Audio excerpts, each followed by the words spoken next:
Saudara-saudariku yang terkasih, salam sejahtera bagi kita semua.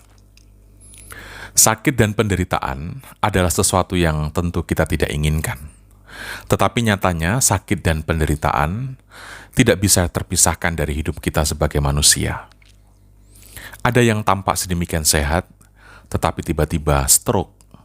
Ada yang sedang giat-giatnya pelayanan di gereja, aktif dalam masyarakat, tiba-tiba kecelakaan, mengalami cacat permanen lagi. Selain itu ada juga yang mengalami penderitaan karena sering diremehkan, sering difitnah, sering dibully, disingkirkan, ditolak, dan lain-lain. Sakit dan penderitaan adalah bagian yang tidak mungkin terelakkan dari hidup kita. Berikut ini saya ingin berbagi apa yang saya renungkan, apa yang saya refleksikan mengenai sakit dan penderitaan. Yang pertama, sakit dan penderitaan itu adalah fakta kehidupan kita. Kita perlu berjuang memang untuk sembuh. Kita perlu berjuang untuk pulih. Tetapi kita tidak boleh mengutuki sakit dan mengutuki penderitaan itu. Apalagi sampai kehilangan relasi dengan Allah, relasi dengan Yesus Kristus, karena mencoba keluar dari rasa sakit, dari penderitaan itu. Sakit dan penderitaan bukan momok yang harus kita hindari, tetapi sesuatu yang harus kita hadapi. Tidak sedikit orang yang mengalami kebaruan hidup, justru saat mengalami sakit dan penderitaan. Sakit dan penderitaan harusnya membuat kita semakin mengalami Yesus Kristus, semakin mengalami Allah. Yang kedua adalah keliru jika mengatakan bahwa orang beriman itu tidak akan pernah sakit. Orang beriman tidak akan pernah menderita. Saudara-saudari, kalau ada pengajar Kristen yang mengajarkan bahwa tanda orang beriman itu adalah tak pernah sakit, atau pasti akan sembuh dari sakit, bagi saya itu pengajaran yang keliru. Yesus Kristus datang ke dunia pertama-tama untuk memanggil manusia agar berani menghadapi fakta kemanusiaannya dengan benar. Entah kondisi itu menyenangkan maupun tidak menyenangkan. Kita beriman pada Yesus Kristus bukan pertama-tama untuk membuat hidup kita terasa nyaman-nyaman saja.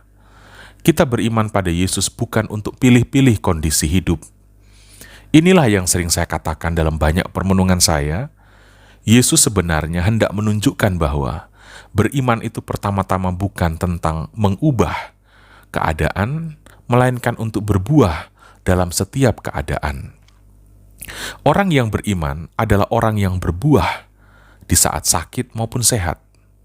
Orang yang beriman adalah orang yang tetap berbuah, bahkan orang lain akan tetap menikmati buahnya, entah saat dia masih hidup maupun ketika dia telah meninggal. Orang kudus, santo, dan santa menjadi bukti bahwa kematian ternyata tidak menghentikan buah-buah dari iman yang benar itu. Yang ketiga, Tuhan tidak pernah menciptakan sakit dan penderitaan. Ada banyak orang yang menyalahkan Tuhan atas kenyataan pahit kehidupannya, yang semula aktif menjadi sedemikian pasif. Sebenarnya apa yang kita alami sekarang adalah konsekuensi dari banyak hal. Kondisi hidup kita sekarang sedikit banyak disebabkan oleh kenyataan-kenyataan terdahulu, baik yang kita ketahui dan sadari, maupun yang tidak kita ketahui dan tidak kita sadari. Karena itu, menyalahkan atau mengkambing hitamkan Tuhan atas perkara hidup kita sebenarnya adalah sebuah kemunduran dalam beriman. Daripada menyalahkan Allah dan menyalahkan sejarah, lebih berguna kita menatap ke depan dan bertanya, apa yang bisa kita lakukan secara bermakna di hari ini, sekalipun dalam kondisi yang tidak menyenangkan seperti ini. Sebab saudara-saudari, kehidupan yang Tuhan anugerahkan kepada kita, kondisi apapun itu, selalu tepat adanya. Hal yang keempat adalah, beriman pada Yesus itu bukan hanya demi terbebas dari sakit dan penderitaan. Kalau kita membatasi kecintaan kepada Yesus hanya sebatas pada supaya tidak sakit atau supaya tidak menderita, betapa miskinnya iman kita. Justru iman kita kepada Yesus salah satu syaratnya adalah kemauan dan keberanian untuk memikul salib. Tentu saja memikul salib sambil mengikuti Yesus. Artinya, apakah di saat kita sakit dan menderita itu, kita masih mau melihat dan masih mau mendengarkan Yesus, yakni tidak menyalahkan orang lain, tidak mengutuki keadaan? Apakah kita menjadikan kesempatan sakit dan menderita itu sebagai momen untuk mendoakan orang yang juga tengah mengalami sakit dan penderitaan yang sama dengan kita? Untuk mendoakan orang yang selama ini belum pernah kita doakan? Untuk mengampuni orang yang pernah memusuhi kita dan yang sampai saat ini masih begitu kita benci? Untuk merenungkan hidup dan bercakap pribadi dengan Allah secara lebih intensif. Saudara-saudari, mari kita lihat hidup Yesus sendiri. Di awal penderitaannya sampai pada akhirnya ia wafat di kayu salib, ia tidak menyalahkan Yudas, ia tidak menyalahkan para murid. Yesus tidak mencari atau menyusun strategi untuk menyelamatkan diri dengan cara-cara bengis dan memalukan. Ia tidak mengutuki orang-orang yang menyalibkannya. Sebaliknya, ia membawa pergumulan itu di dalam doa di Taman Getsemani. Ia berkomunikasi dengan Bapa, dan di atas kayu salib, ia justru mendoakan, mengampuni, dan memberi keyakinan kepada orang yang senasib dengan dia mengenai keselamatan. Ia tidak menyalahkan Bapa. Sebaliknya, ia menyerahkan nyawa kepada Bapa. Lihat saudara-saudariku, inilah gambaran manusia beriman yang Allah inginkan juga hidup di dalam diri kita semua. Allah menjadi manusia, menjadi Yesus Kristus, agar manusia memiliki pedoman nyata untuk hidup, agar manusia bisa hidup seturut hidup Yesus Kristus itu. Jadi saudara-saudariku, ukuran beriman kepada Yesus bukan pertama-tama pada apakah kita mengalami kesembuhan atau pulih dari derita. Bukan itu.